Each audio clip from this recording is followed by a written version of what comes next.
M রসুজ্জামান মিল্লাত, উনি বিএনপির 4 নম্বর সিরিয়ালের নেতা, কেন্দ্রীয় কোষাধ্যক্ষ পদে দায়িত্ব রয়েছে। কেউ কেউ বক্তব্য বলে মিল্লাত কেডা, আরে বাবা তুমি কেডা,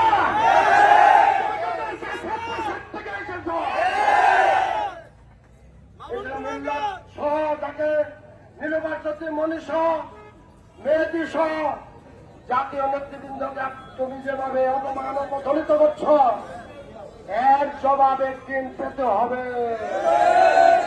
তুমি আনোয়ারকে খুন করেছ, খুনের মাধ্যমে বিএনপিতে অনুপ্রবেশকারী হিসেবে জাসদ বাসদ থেকে প্রমাণিত। জামালপুর বাড়ি ভালো করে জানে নেতা আছে,